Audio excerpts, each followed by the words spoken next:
Good evening, everybody, and welcome to Wish We Were Then.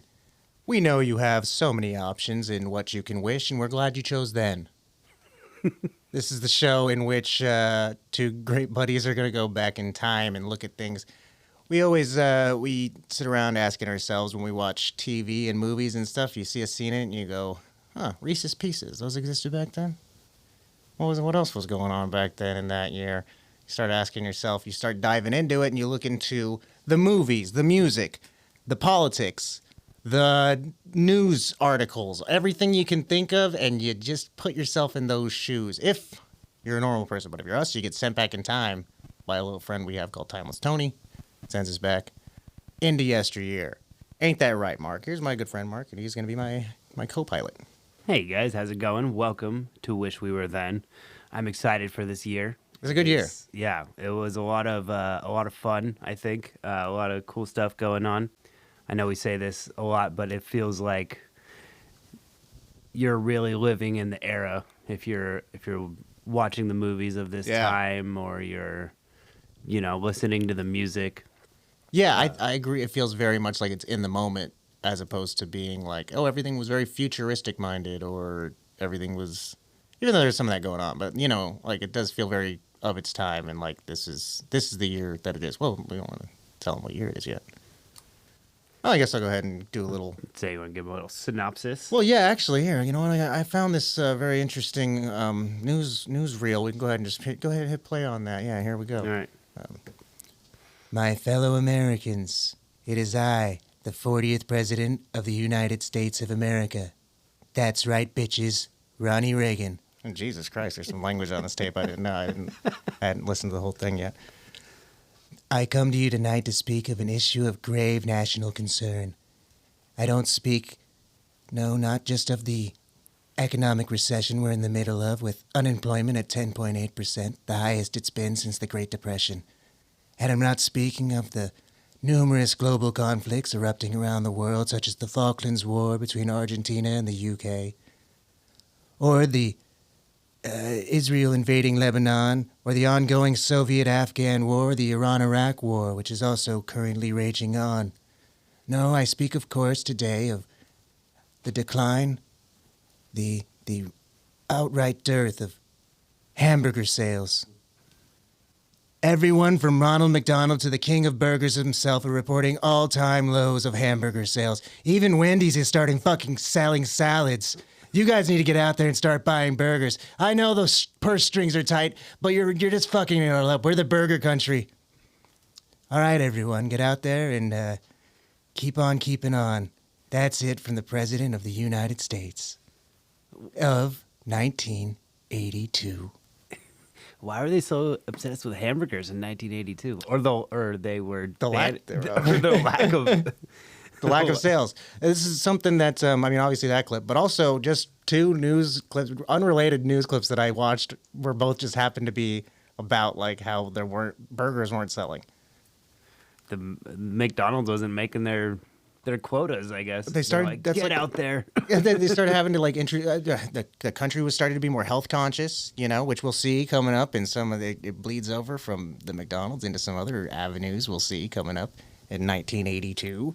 There was that. Like I said, I saw something that was talking about just that there was a decline in hamburger sales, and then another thing that was talking about at the time it was still called Pizza Time Entertainment. The Chuck E. Cheese was first founded as Pizza Time. So at this point, they were still Pizza Time. They weren't fully Chuck E. Cheese yet, but it was talking about like, with hamburgers on the decline, people are seeking pizza. And like they were talking about how ethnic foods were on the rise. And the most, prominent one was pizza. And so like this was like that pizza was still considered an ethnic food.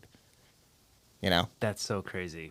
Yeah, it was obviously it wasn't like it was just on the up or whatever, but it wasn't just a normal American everyone eats pizza thing. It was like, let's get Italian. Only on the East Coast, yeah. Yeah, I thought that was really weird. Like I said, it was also funny to me that it happened to be a couple of different news articles that were unrelated. And I was like, well, we really were concerned with hamburgers back then.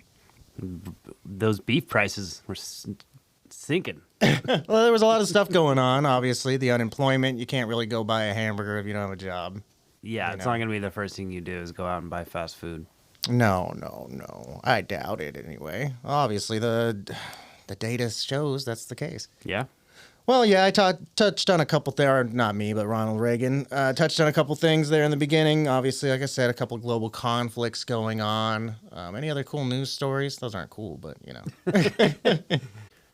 I got a good one. The Arkansas Balanced Treatment Act, allowing the teaching of creationism, along with, evolution and Darwinism and DNA. I So see. they allowed it. Yeah.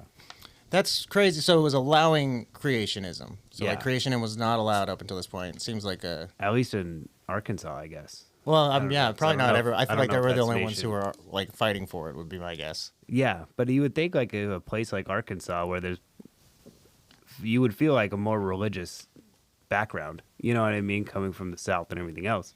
Yeah, I That mean, I you guess. would think that they would already have at least a form of creationism. Well, my guess would be that it was something that was already going on. I mean, just totally speculating, but it was already going on. Some kids started going to this school, and the parents were getting like, I don't want them to be learning about this in class. Like, this is separation of church and state. So then they had to be like, we're going to keep teaching this what we're teaching. And that it became a thing they had to like fight for their right to keep teaching it, would be my guess. Yeah, it makes You know, sense too. probably Mhm. not like a new thing. Yeah. Would be how I suppose it would happen, but I didn't research that news story myself. I got another one. John Hinckley, speaking of Ronald Reagan, Mhm. he was reported not guilty or confirmed not guilty for the assassination attempt of Ronald Reagan. They gave him because of the terms of insanity. Oh, this was like a big early Like- case in that, right? Yeah, well, yeah, because he had like 13 charges of assassination attempt. Damn. But yeah, Well, good. I mean, good for him, I guess. it's crazy to me that they at least like I don't know what did they didn't look at what they gave him, but Like if he got if he charged? got non guilty, then they didn't do he didn't get anything. Yeah, I don't know. You think he had to go spend some time in like a One Flew Over the Cuckoo's Nest type of That's thing? what I like was Jack thinking, Nicholson, like- you know? He wore a beanie and made friends with Danny DeVito. But if it's a not guilty, then like all Yeah, charges I are just dropped, assume that's- right? Yeah, I Like, mean, I don't think they can just decide to charge you with something else. I mean, they Yeah. have to open up a whole new case. yeah. Yeah, that's crazy. It's such a funny thing. Like, oh, I was out of my mind. Yep. Well, I don't know. Yeah. Do you know anything about the attempt? I don't think that happened this year. So this was it just when the verdict- happened. No, I think it happened late the year before. But he's walking outside of some kind of building, and he walks up on him, and just straight shoots him. John Lennon style. Yeah, he gets like 2 shots off. I think. I think you want. I've only watched the video, so I don't know exactly. There's a video of it happening. Yeah. Oh wow. Yeah, because Ronald Reagan's like walking through a crowd of people, like when they still allowed presidents to do that. Yeah. You know, like to be among the people and like sign autographs with like all this crowd. You know what I mean? Like that Yeah. was still a thing that they allowed, which was weird because Kennedy and stuff. Yeah, there had been some precedent. Yeah. Damn. Well, yeah, good job, Ronnie, making it out of there. He was tough as nails. It really sounds like an old cantankerous. Maybe he had old something man. going to those hamburgers, man. Yeah, the beef really strengthens you. Here's somebody who could have used some beef, I guess, because he wasn't too strong. John Belushi passes away on March 5th of 1982 from a lack of beef. Just kidding. It was, he died at Chateau Marmont in L.A. After being injected with a mix of cocaine and heroin. Yeah, from what's her name? Kathy Smith. Oh, I don't know. You know, it's funny. I just read that it said specifically he was injected with, and I was like, oh, he didn't do it himself? Yeah, she injected it, and from what I read, it was 11 speedballs. Damn. Like, I feel like that's that's crazy. murder at that point. So she did 5 years in the United States, and then she was expedited back to Canada. 50-month prison sentence in the United States. Wow. Man, that's crazy. That's just like, you think of that, like, that lifestyle so crazy. You're just like, I just need more and more drugs, you know? Like, you're like, damn, that can't even be fun anymore, you know? I listened to I this. think he was having the time of his life and then just died. I don't know, man. So I listened to this interview with Bill Murray, and he said that John was a lightweight. Oh. And that he didn't really do stuff like that. This fabrication of him being a party guy came from a book. Maybe Timeless Tony can help me out on that. I can't remember what the book is or what the author is. Oh, the same guy wrote a book about the Nixon scandal. And that's how he knew he said that's how he knew that the Nixon scandal book was horseshit. Because he knew that what he wrote about John Belushi was horseshit. Damn. Well, John Belushi, I mean, he was a hell of an actor. I loved his, I just watched something recently. It was him and Dan Aykroyd, and they were kind of playing opposite type. It was a movie called Neighbors. And John Belushi plays like the straight-laced neighbor, and then Dan Aykroyd comes in and is all like rootin' tootin'. What's it called? Neighbors. I feel like I've seen that movie before. And it's really weird, and like the end of it's like I the whole time was like, this is all right, and then the end, it's one of those movies that the end really sold it for me. It made me go, I enjoy this now because that was such a weird turn of events to happen. It's a very, very unique movie, and I think it might be the last one that he did, possibly before he died. Okay. Yeah, and I just happened to watch it a couple weeks ago, but I don't know, check it out or don't. It's an interesting thing, but I am going to check it out because it sounds so familiar that I feel like I need to look at it. I mean, there's the Zac Efron Seth Rogen movie called Neighbors, but I'm sure it's based off it. well, it's not. Wired with Bob Woodward. Bob Woodward. Yep, that's who it is. The author of that book is Bob Woodward. He wrote a book about Nixon. Bob Woodward, big So liar. from what Bill Murray says, he's full of shit. Not gonna trust anything you say, Woodward. No. All right, you got any other news stuff? Just some fast food items here. Here were the established restaurants: Olive Garden, Dave and Buster's, and Buffalo Wild Wings. All of those feel very much like 80s restaurants. Yeah. You know, that really tracks to me. Those, Where is Buffalo Wild Wings from? I don't know. I don't know where it actually was Buffalo, started. New York. I doubt it. Could be though. Dave and Buster's, I think that's cool. That seems like they seem like they're trying to harken back to the 80s a little bit. So it's kind of neat to know that they were actually around back then. You know? Yeah. I feel like they just seem like they started popping up in 2005, and I had never heard of them before that. I feel like that too. Yeah, maybe it got eventually started expanding a little later, you know? Buffalo Wild Wings is from Columbus, Ohio, it looks like, from Timeless Tony. Oh, okay. Yeah, so they're not from Buffalo whatsoever. Lying sacks of shit. But isn't there a Buffalo? I don't know if there's Buffalo in Ohio.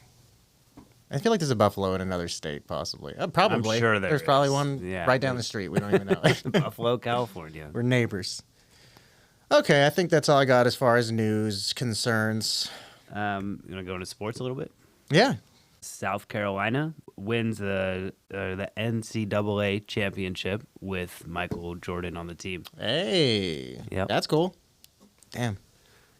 Future basketball guy, right? Yeah, we'll definitely hear from him in future. And Yeah, we'll see. I think Bugs Bunny might have something to say come 1994, 5, 6. I don't remember. Well, ready to move on to where do you watch sports but on a television set? Am I right? Yeah. Here's a couple of debut TV series. This is cool. I always like seeing this because it's fun to see like what was really popular, but also just see what lasted on and everything, and like the things that you're like, oh man, that's crazy. Like you caught the first episode while it was airing or something, Cagney and Lacey, Family Ties, that's a big one. Joni Loves Chachi, the Happy Days spinoff. Knight Rider with the Hoff, David Hasselhoff. Newhart, Police Squad, which is where Naked Gun comes from. Remington Steele, Silver Spoons, T.J. Hooker, and then always gotta come with some sort of what's the word I'm looking for? Attire that matches something from the year. So a debut this year was the TV show Cheers. I have a Cheers TV shirt on. Everyone look and love it. Yay! Great show. I love Cheers. I love Cheers as well. Such a good show. I'll still watch it to this day. Yeah, it's one of my favorite sitcoms. Ted Danson's so great. I think it's so cool that I grew up loving Cheers, and then he just keeps popping up randomly every couple of years, and like. It's like, yeah, I'll do that. Yeah, I remember the show Bored to Death on HBO was really cool. It had Zach Galifianakis and Jason Schwartzman, and then Ted Danson. And it was like the first time I'd seen him with white hair, and I was like, oh, he's older now. And that was like 20 years ago. And he just keeps, he was on The Good Place, which a lot of people liked, and then he's got this show on Netflix right now called Man on the Inside. And it's decent. He's like in a retirement home, and he's like contracted to do some light spy work. That's pretty cool. God, It's a cute some little light show. spy work. Yeah, He's gonna do some pruning around the spy work. Other big debut this year was Late Night with David Letterman. Letterman, yeah. That's a big deal. Went on to command the airwaves for quite some time. Yeah, and he's still doing. Speaking of people still doing stuff with white hair. He's got a giant beard. Yeah, giant white beard now, like Santa Claus. He looks like, I guess now it's all white, yeah, but he's when he first grew it out, he looked like Peter Griffin in the episode where he grows the beard and he has the birds living in it. So I kept thinking he's going to have birds pop out. And he looks crazy. Such a funny thing to just go from being like, you looked one way for forever, very publicly, and then just, change it up completely. Well, 100% like the straight man. You know what I mean? Like, Yeah. very, I don't know. He looks like Rick Rubin now. Well, that's it for TV. Shall we move on to... Actually, I got one little, it's TV-esque. Okay. Jane Fonda came out with her workout videos. Oh, yes. I do This remember seeing year. that. I forgot to write it down. That's cool. Yeah, those Yeah. were a big deal. Mm-hmm. Yeah, those were huge. And they set up a lot of future ones. Yeah, You know, that like kicked that- off a craze. Yeah, for sure.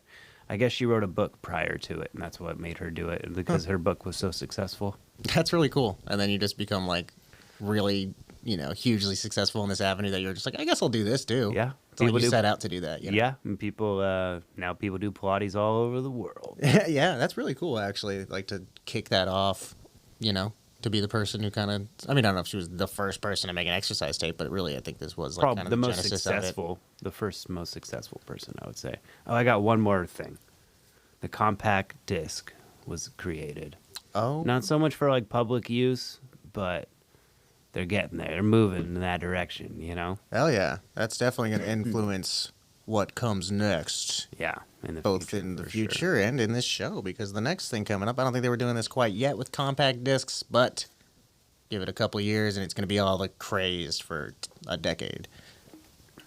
A decade and a half, I don't know. Not super long time. CDs fell out of fashion, but anyway, most of what you do on CDs back in the time when we were kids was listen to music. All right, we're going to jump over to the music now.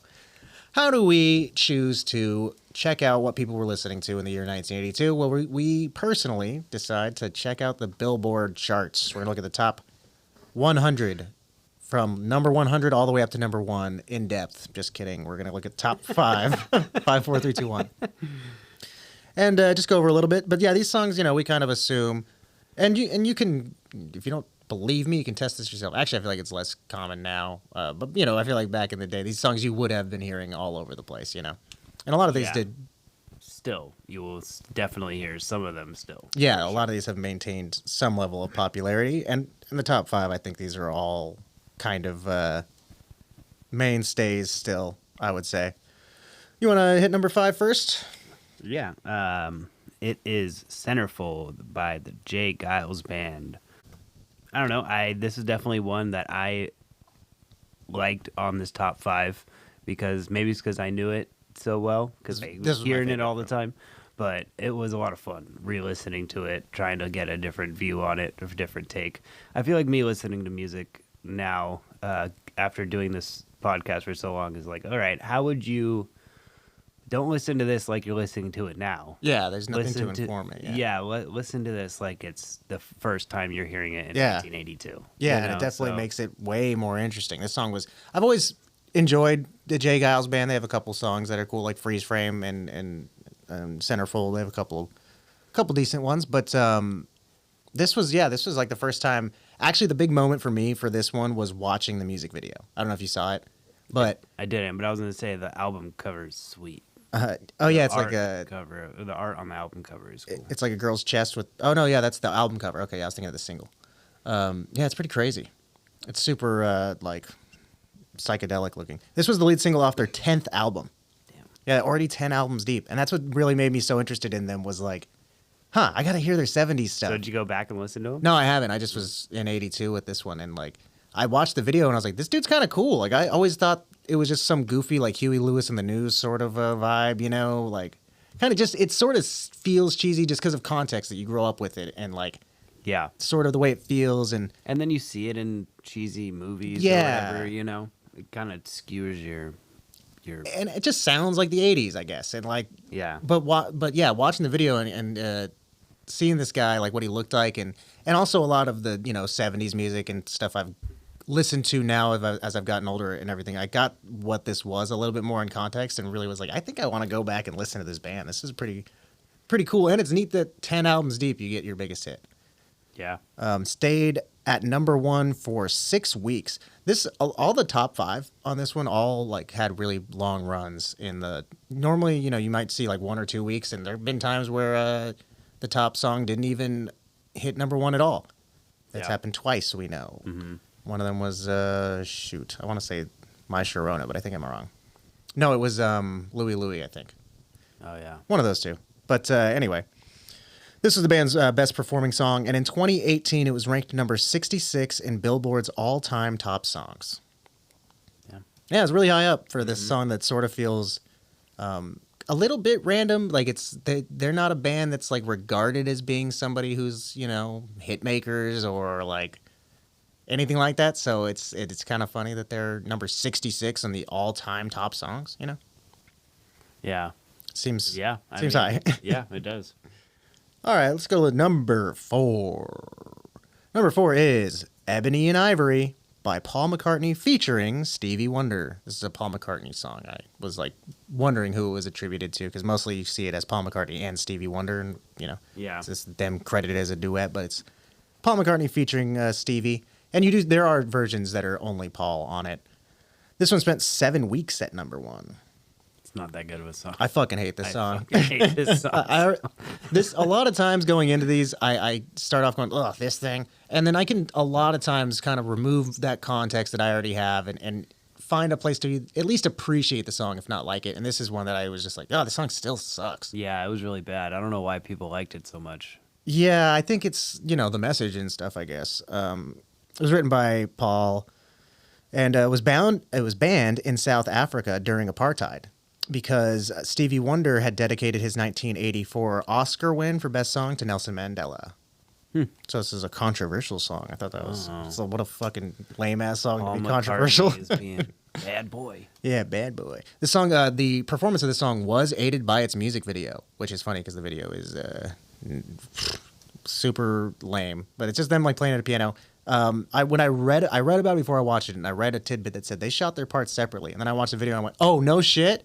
Like, it's the worst green screen of all time. It's like Paul McCartney playing at a piano and then just Stevie Wonder. It looks like a joke, like a sketch that they're like putting him in there. He's just so badly superimposed into the video. There's a part where they're playing on or just hanging out on a giant piano. It's a very goofy video. But MTV had just been launched the year prior.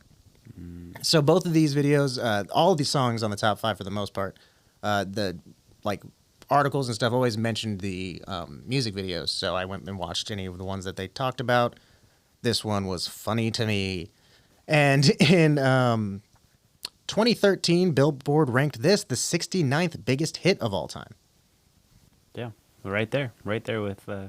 Well, yeah, that one. See, this is. See, I was. I did start writing these down because I thought, and I wanted to make sure I got the right wording because all of these fucking songs are on some list that Billboard put out, and all of them have just slightly different wording to them. And I'm like, they just put out list after list after list, and they probably don't have the same like things. It's just some different guy who's like, one of the guys wrote best all time, or this is all time top songs. This one was on biggest hits of all time. Like, so they're all just slightly different wordings. Just so they can make it like their own bias of what they think is the best. Yeah, 100. So I mean, maybe 69th biggest hit of all time is talking numbers. You know, Yeah. like they're saying, like as the actual figures, this is number 69, and then the 66 is just the person who wrote that list thinks this is the 66th all-time top songs, and also all-time top songs. So it's just the top, but you have to be in the top. What though? Top 5, top 3, top my top 10? favorite. Like, what is this top? Yeah, top of what? The Yeah. billboards, you would think. Yeah, so The you think that charts, the number right? one would be like, if you're talking that, we would have just number ones all the way down. So this does call into question what they're doing over there at Billboard. Let's get on to number 3. We'll get to the bottom of it eventually. Billboard. Number 3 is I Love Rock and Roll by Joan Jett and the Blackhearts. Originally done by an English band called Arrows in 1975. Did you know this was a cover? I didn't. Nope. It definitely feels like it is. I think it's one that I always thought was older, and then when I knew it was like an 80s song by Joan Jett, I was kind of like, oh, this feels like it should be an older song. So No one loves rock and roll in 1982. I mean, there's a lot of that kind of like, it's on the list of music that from the year. I don't think it made the top 100, but Bad to the Bone came out this year by George Thorogood. That's another one of those songs. So there was a lot of the kind of throwbacky rock and roll at this time. I always thought Bad to the Bone was from like the 50s when I was a kid.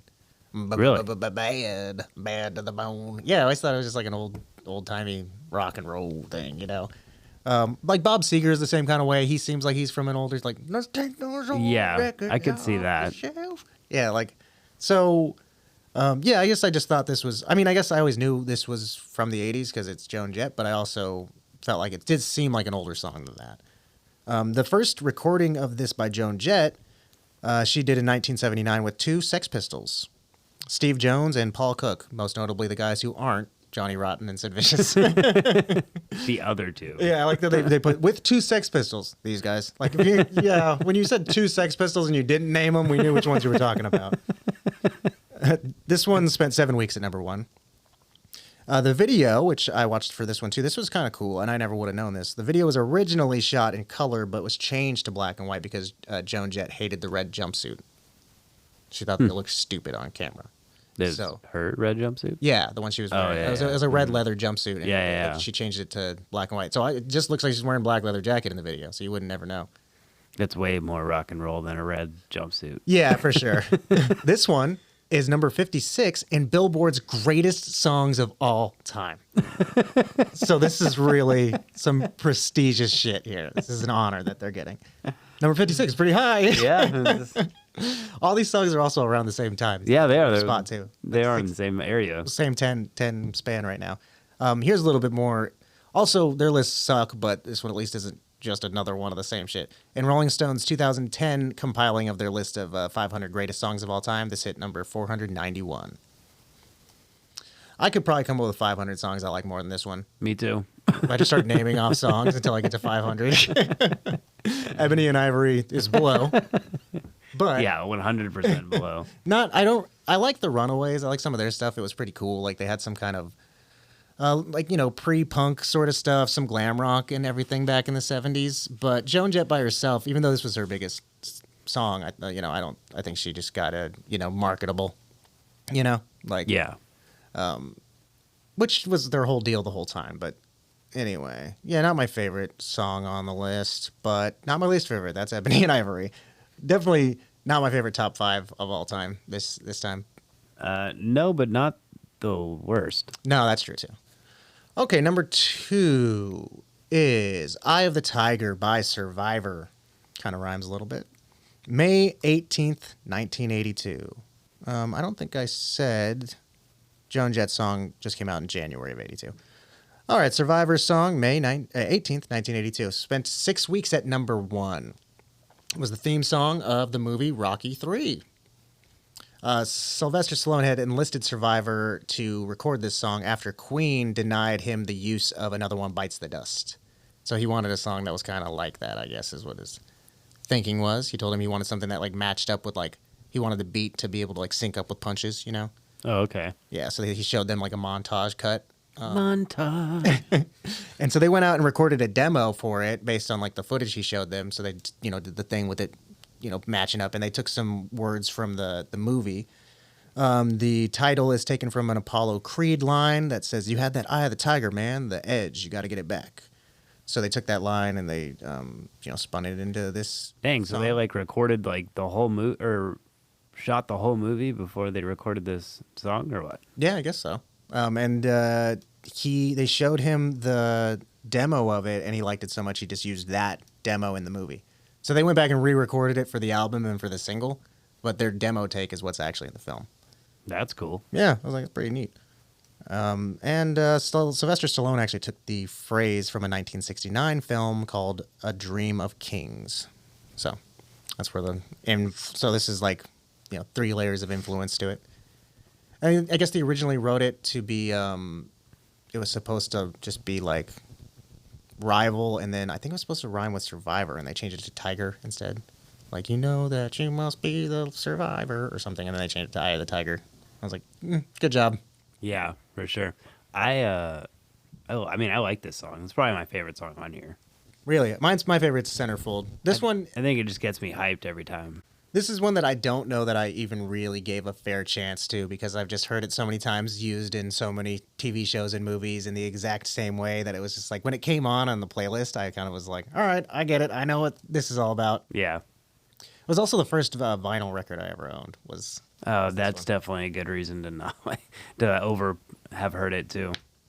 But it is a cool song. I think they did do a cool job making it. And if you can remove yourself from knowing it the way that for what it is, that it is a cool song. I mean, it does rock. Yeah. Hey, and it put them on because they didn't have anything before this. No, I don't know that they really had much of a career after either, but they didn't need one. Yeah, so I'm sure they got some money off of this. Yeah, I'm sure they still do every time it plays in Rocky. Yeah, and Queen turning him down. Who's laughing now? Who's the bigger star? All right, you want to give us number 1? It's Physical by Olivia Newton-John, and this was the worst on this list. Really? This is your... oh, man. I would rather listen to the Ebony and Ivory Really? song. I definitely don't mind this song. This is one that I think I hated when I was younger, and I've come around on it in recent years. I like Olivia Newton-John's music a lot now. Like, in general. A lot of her stuff is really good. And this one is, like, another one's super overplayed, and I think has a specific context, but it's not a bad song. Yeah, I mean, I think it's kind of the same thing as you said about the Eye of the Tiger. It's just so overplayed. Your brain just knows it. I know it. Yeah. Like, I think, Do You Think I'm Sexy by Rod Stewart a couple weeks ago that we did. That was sort of a similar thing where it's like it's used in one way, and it's like it's always a jokey song, and then to hear it kind of without that, you're like, it's kind of a cool song. But this, without it being an Encino Man. I have not seen that in so long. This song came out September 28th of 1981. It was the lead single off of the album of the same name, which was her 11th album. Yeah, I know she was around before this, and she'd been doing like music in the 70s and stuff. I didn't know she had done 11 albums though. No, it's a lot. That is a lot. It's always kind of a hard thing if you like are into an artist and you check their discography and you're like, fuck, man, that was a lot to get through to like figure out what I like of any of this, Or it also sucks when you find a band that you do like and you're like, I only have 2 albums of music to choose from. I would have liked more options to see if I liked other stuff, That's true. I don't know. I guess it's like nowadays it's kind of cool, I guess. I don't know, but just like, when we were younger, you had a CD or whatever and you just listen to that over and over again and like you really fully every like nook and cranny of it and like where it's going next, and like still there's so many songs that I had like on a mix CD that when they come on now out of context just somewhere else, I'll expect the next song to come on. Yeah. Like my brain knows like, oh, AFI comes up next or whatever. Yeah. All the burn CDs that I made off LimeWire. Yeah. All right, this was her 5th and final number 1. So she had 4 prior to this, but never matched this success again. Dang. She tied the record at 10 weeks at number 1. So we talked about a lot of heavy hitters this time. Well, This was a record set in 10 weeks. Wow. Most successful song on the Billboard charts in the 80s. So out of all 80 songs, this is the best-selling. Wow. And I believe it. This is one that is, feels like the 80s 100%. Mm-hmm.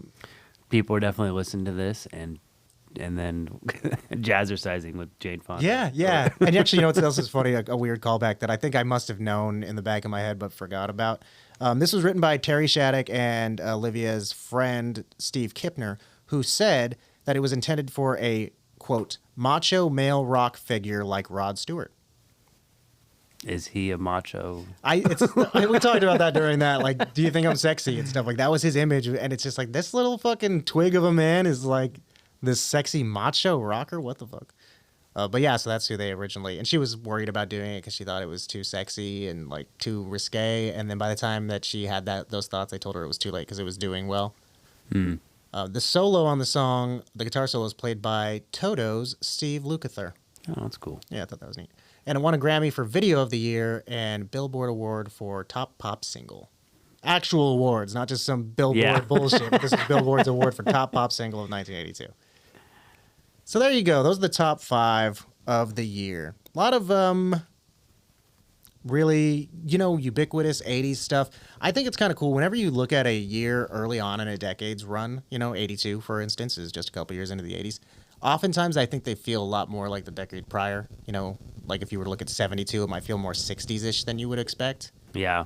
But this is just like so 80s. Everything about it is like set the tone, really. Yeah, I think, especially the music and then the Jane Fonda videos and the workout attire that everyone wore all the time. Yeah. Sweatbands and leg warmers and shit like that. Yeah, definitely. That like iconic, your brain just goes to this when you think of the 80s.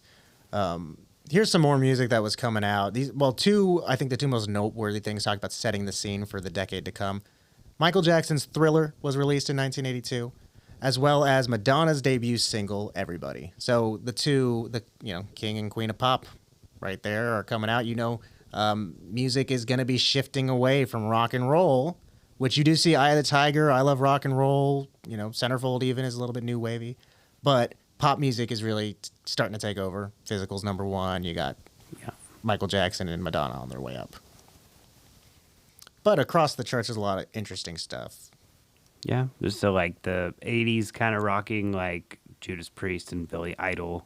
Yeah, this was Billy Idol's White. debut as a solo artist. Okay, White Wedding. Yeah. Yeah, this was after he was in the band X, and it was a punk band. They were really cool. They had some good stuff. But yeah, this was his debut by himself. Also debut, and speaking of punk, Bad Religion, The Descendants, and The Misfits, all of their debut albums this year. Yeah, I saw that. Yeah, so many good punk bands. Yeah, it's cool that this was The going Clash. on at this time. We have a list that we look at, and it's got all the top, not all, we have a lot of the top 100 songs in there. And then a couple other songs that came out, albums that had come out. Some of this stuff may be on the year prior or the year after. Who knows? We don't. We just know this shit came out this year. We know it was on the top 100, and then some other stuff. So if you want to check that out. Prince, 1999. Pat Benatar, Shadows of the Night. Yeah, I love Pat Benatar. Number 100 of the year was Edge of 17, I believe. Oh, okay. Hall & Oates. I can't go for that. Yeah, that's a good. There were a couple Hall & Oates songs. One on there is I put one song by Air Supply on there. I really don't like Air Supply, but they had like 3 in the top 100, I think. So like, well, people of the 80s like this, but they're like, that's what I think of when I think of bad, cheesy 80s music. I don't know why I thought Jack and Diane by John Mellencamp was an older song. Really, that always, when I was younger, I always thought that was like a 90s song. I feel like that's like a 70s song. It also feels like it could be that. I think it reminds me of like the kind of throwbacky 90s acoustic stuff, Oh, yeah, that makes sense. Yeah, it really feels like it would have been. I mean, yeah, it seems weird to be an 82 song, I guess. It should be either older or younger. I guess I could see either one. But that's the thing. It's the timeless relatability, I mean, we've all been sucking on chili dog outside Tasty Freeze. We've all been there before. A lot of cool music. Check out the playlist if you want to listen along, if you want to feel like a little 1982 kid. You were all excited going to the record store to buy cassettes or whatever the fuck. You can go listen to this playlist on Spotify. Yeah, we putting it out on our social media. You can find a way to go in there and check out all of the stuff when our new episodes are coming out and everything. Yeah, and we do one of these music lists every week. And then I would take this time to do a little shout out to the Pirate Op podcast. They do us a huge favor and lend us their studio space to record this amazing podcast that we do for you guys all the time. They do restaurant and hospitality life interviews with different people. If you work in that kind of industry, it's a lot of in-house stories and day-to-day life for those kind of people, and they bring in liquor reps and they talk about different alcohols and different beers. And so if you're into that kind of stuff, check out the Pirate Op podcast. You can get on Apple, Spotify, wherever you get your podcasts. Yeah, you check them out on Instagram. That's Pirate OP Podcast. Thanks, guys. All right, we're done with the music. We're done with television. Everything else is all laid to rest. The last big avenue. I know what you all are thinking. What's the biggest form of entertainment of them all? I mean, at least in terms of the structure of this show, it's definitely movies. We have a doozy of a movie here. I would say this is one of the most famous movies of all time, I think. Oh, yeah, 100%. The number one movie of 1982 it's well known. You know it. It's got two names back to back. E.T. the Extraterrestrial. It's the same name twice. Is what it is. This came out June 11th of 1982. This is a movie directed by Steven Spielberg and written by Melissa Matheson. Asterisk. Remember that. It starred Dee Wallace, Peter Coyote, Robert McNaughton, Drew Barrymore, and Henry Thomas as Elliot. That was the credit order as they came on screen. I thought it was interesting that it had the kids last. I was like, I feel like they're carrying this movie. Definitely. I'm just going to say Peter Coyote is a really cool name. That is a cool name for sure. Throw that out there. I'm sure he knows that, but I'm just saying. Yeah, he sounds like the character in a video game, that you have to save or something. This movie had a $10.5 million budget, made $11.8 million in its opening weekend, so secured the bag right away, and $797.3 million worldwide. This is, which I will just say, is adjusted for inflation, is still the fourth highest grossing film of all time. Wow. And it did break all sorts of records. It was the highest grossing film of all time when it was released until Jurassic Park came out in 1993. So, very, very successful Yeah, movie. definitely. I mean, what do you think of this movie? Because you said that you hadn't seen it. I had never seen E.T. It's one that I've always wanted to. I had it on VHS as a kid and just, I don't know why, just never interested me. Never popped it in. Yeah, I don't know. I really don't know what it is about. It's funny because I loved the Goonies, which this reminds me of, and then obviously a lot of space stuff, Star Wars, things like that, which is kind of this. I think in my mind now that I'm putting a reason behind it, I think it's all right, if I have little kid relatable stuff, I want the kids to just be going around doing Earth activities. If this is a space movie, I want it to be in space with lots of space shit. I don't want to just see some alien in a fucking mountain town. That's boring. That's a weird way to. But I think that was just as a kid, It's Yeah. Seems like the fancy elements aren't Cynicism. there. Well, Yeah. it was I'd rather, if I want to watch a space movie, I want to watch something where they go to space and everything's space-like, not just one space element in a normal movie. Yeah. But it's a cool way of doing it, I think. Really, my favorite thing about this, I think Steven Spielberg, as a director, I grew up watching the movies that he was making as they were coming out, and I never thought he was amazing. I think of him as being a very he makes movies. They're entertaining enough. I don't ever think of them as being particularly great movies, but they're cool. I love Jaws. I think Jaws is amazing. And so I know he started out doing great things, and then eventually just becomes a guy who just makes movies. This was one that I feel this is really one of those movies that feels like movie magic in a lot of ways. Yeah. From the scene when he's in the backyard and he's chasing E.T. to find him or whatever because he's trying to figure out what the noise was, and you see the trail of trash cans and stuff, the camera pans up the hill, and you see all the trash cans that he's knocked over and then the gate swinging and stuff. Yeah. I thought that's such a cool shot. I love that it feels like they just had some guy knock some trash cans over and run out of frame. Yeah. And you just feel like it's a movie that's made, Yeah. And I think that he relies a lot on special effects and CGI and stuff as his career goes on, and that's why that element gets lost. I think he's good at creating movies from scratch. That's why Jaws is incredible, and that's why this movie is so good, Yeah. No, I thought it was really cool the way they introduced the character even to the audience, because once you did see him, you still didn't really see him until it does take a after while. that. Yeah, you know what I mean? You got a glimpse. And then when you did see him, it's he carried himself like a child.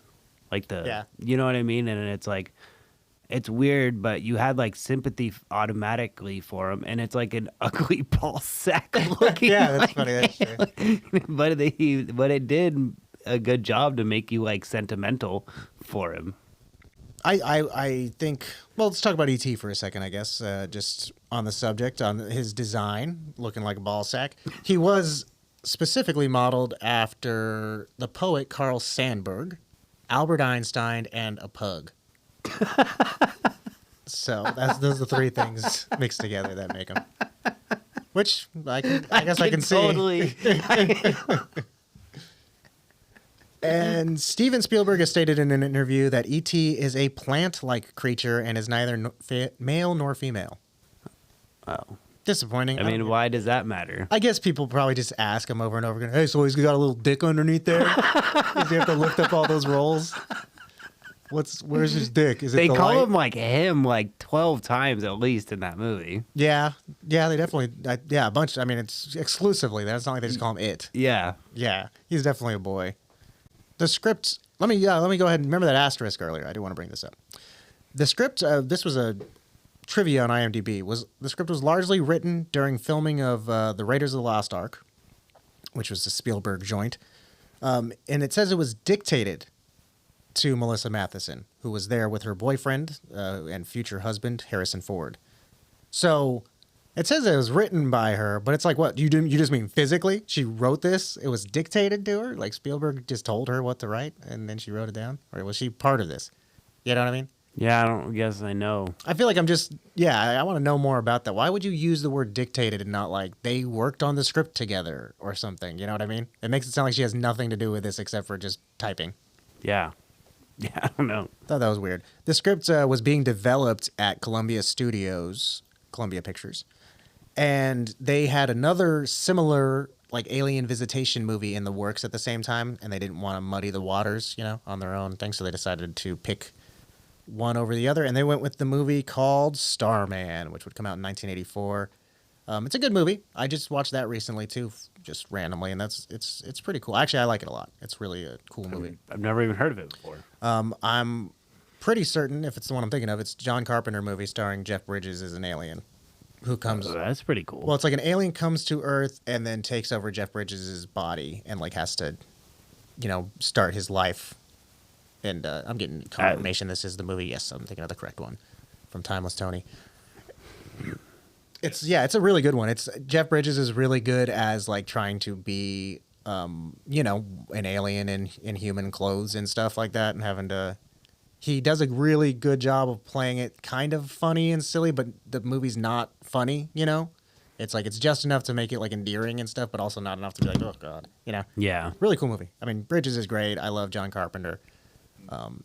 But I think they definitely dropped the ball picking that one over E.T., obviously. Yeah. One of the most successful movies of all time. An all-time movie. It was a great movie. I like that. I really like the movie-making aspects of it. Yeah. It's funny because this might be the best example of a movie that I've never seen, but watching it, I felt like I'd seen it before because every scene of this movie has been shown before, and it's been parodied. But just in general, like I've seen E.T. dressed up like a woman when Gertie dresses him up, and the part where she screams at him, and the Reese's Pieces, and him getting drunk, and just basically everything, I think that was like my favorite part of the movie. When he's gets just drunk? he's at home, like just like going through the fridge. Drinking Coors. Yeah, drinking Coors Original. That's so funny. You know what? The one thing actually I will say that I'm glad I remember this right now because the whole time I was watching it, I was like, I gotta remember to say this during the show is the one part of this movie that I was not aware of was the fucking older brother. I didn't know he was in this movie at all. You don't ever see him ever. Peter Coyote. I don't know if that was him or if that was Robert Yeah, Naughton. no, it's his Okay. That's it. Yeah, no, I never knew he was a character. When and he first was a came huge up. part of it. Yeah, like when he drove the van. when you see him at the breakfast nook or whatever, or like when they're all hanging out. Yeah. And you see, I was kind of like, who's that kid? Was that like his older friend? It would make no sense for him to be hanging out with this kid who's that much younger than him. Does he have a fucking brother? And you don't see him in like, I recognize Elliot in his red hoodie, and you know about Gertie, you know her little pigtails, Yeah. I know all these different things, and I even remember like hearing the penis breath line before and stuff, but I didn't know he was saying that to his brother. Really, I was like, man, that kid's gotta fucking be so pissed every time you see anything about ET, and you're just like, It's like I was in it too. yeah, I know. I do think the penis breath thing, to talk about that real quick, is there was a lot of stuff in this that was like, this is a family friendly movie. I don't know if there was a need for this much adult humor throughout it, you know? Well, I'm sure they continue to say that about movies going forward. Right. I guess also it's like probably a thing back then that kids probably were like really brutal with each other, you know? Like they just are just always just really digging into each other and being so mean and nasty in all these old 80s movies, you know? Yeah, it's true. And no one had any boundaries. There was nothing that was off limits, you know? But this was I will say this is a great movie. I don't, it's not necessarily one that's like I'm going to rewatch a bunch of times or anything like that, but I just think it was just super well made. And it's definitely enjoyable. And trying to put yourself in the shoes of an audience that would be seeing something like this for the first time. I mean, they did a really good job on the ET He did. model, you know? Even his like skin looked like moist. Yeah, he's all slimy. Like, I didn't expect that. I thought he seemed dry to me and everything I've seen him in. I like to see like the lighting on him. You're like, ooh, Yeah. God, this guy can't get any more unpleasant. Spielberg's like, watch. This guy looks like a literal pile Where's of the shit. spray bottle? Get the spray bottle. Yeah, this guy looks like poop, and I'm gonna make you love him. Make you cry over this poop. It was a good movie. Let's see. What do you think you would rate this movie on a scale of 1,982? What's the scale this week? Penis breaths. On a scale of 1,982 penis breaths, what do you give it? I'm gonna say 1880. Okay, it's pretty good, pretty high. I was thinking I'd probably give this. I think about 1,700. Yeah. It's not my favorite movie, but I think this is really well done. I think on a normal human being scale, I'd probably give this I would give it an 8 because I think it's so well made and stuff. I think it's something that I really like. Like I think my movie scale is all 9s and 10s are just related to things that I personally connect with a lot. You know? Yeah. Well, I Or that are did. incredibly well made. I also had this movie on VHS and watched it. Yeah, growing I up. remember. I It was remember such a fun movie. And like watching it again, I hadn't seen it since I was a kid. So you watched it a Yeah. lot growing up. yeah, because you don't have only so many VHS tapes. Right. Yeah. You know what I It's mean? so weird that So- I remember the case and everything. I just never put it on. I think it was a little too old for me at the time too. You know what movie I did that with? Is I still haven't seen it fully. Is Batteries Not Included? It's a similar sort of feel to that, Mm-hmm. or like Short Circuit. There's a couple movies that are Never in seen that that like either. 80s. But we had Batteries Not Included, and I never watched it. I'd seen that like once because my mom liked it, but it's not one I ever just went through on. There's some other movies though that did come out in 1982. We're done with AT. Yeah, we rated it. Yeah, We're all we good. rated it. There's some other 1982 movies that came out that are some more all-timers and some that I did grow up watching. There are a lot of cool sci-fi movies that came out this year. Star Trek II, The Wrath of Khan, Blade Runner, Tron, and The Thing, speaking of John Carpenter. I've never seen any of those but The Thing. I love The Thing. I've seen The Thing. You ever watch any of the Star Trek movies? I mean, we watched the first one. Yeah, I think I've watched. Yeah, I watched the. I don't know. There's so many. I don't know. Yeah, there are a lot. I don't know who's who anymore. Some children's movies. The Secret of Nim and The Dark Crystal came out. Those are some. The Secret of Nim was a mainstay on rainy days or like whatever in the classroom. I loved that movie. Yeah. That was a definite. The teacher puts that one on when they're hungover and don't want to teach class. A couple horror movies: Poltergeist, Friday the 13th, and Halloween both had their third installments of their franchises. Did you say The Dark Crystal? I did not. love I did say that. Yes, I did. Oh, you Secret of did? Nim and the Dark Crystal. Yes. Yeah, I love that movie. Anyway, go on. Slumber Party Massacre and Basket Case. A couple more, and Creepshow. All those horror movies came out. I watched a couple of musicals over this last week that came out in '82. Grease 2 and Victor Victoria. I had never seen either of those before, and I just watched them both. Victor Victoria is great. Grease 2, terrible. Really bad. Grease 2 was filmed at my parents' high school before they tore it down. Oh, And- your parents tore down their high school? Yeah. Fucking badass, dude. Pretty punk rock, right?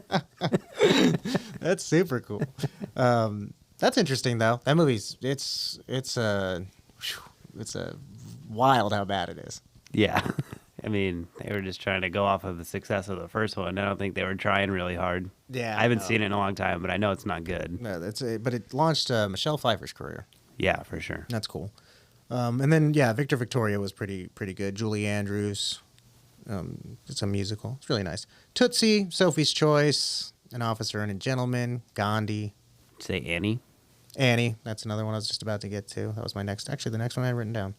Those are all, I think, the big like critical darlings of the year. I haven't seen too many of those either, actually, or namely any of them. I guess is what I meant to say. Tron. Tron is. I've never seen Tron. I've seen that one before. I've I've seen seen the- it once. It the was a new long one. time ago. That's another like I always feel dumb for that, but like that's one that I've tried to watch once or twice, and I'm just like, this is so fucking hard to watch. It's like off-putting. Oh, like you mean like visuals? Yeah, the visual effects and everything of it. Yeah. Yeah, they're just so like rudimentary, and they're just very, very hard on the eyes. But it's one that I always feel like I gotta get over it and just watch this. Rocky 3 and First Blood. So Stallone had a good year this year, and as well as Conan the Barbarian. So fun couple action movies. Oh yeah.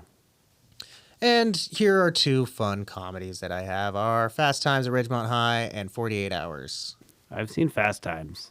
That's one that I think is sort of like E.T. that I have seen each piece of it so many times. That's like I've actually sat down and watched it in chunks, you know? Yeah. But never all at once. And it's like kind of annoying, but anytime I go to watch it, I'm like, I have seen this. You know what I mean? Yeah. I could just watch it through at one point, but I haven't. And Pink Floyd's The Wall. Have you seen that? No. I watched it once when I was a younger man, a high school boy who was smoking weed early on in my weed smoking career, so I don't really remember it that well. I remember the part with the hammers marching back and forth being very cool. No, I've never. But yeah, it's really neat to... It's like, I remember being like...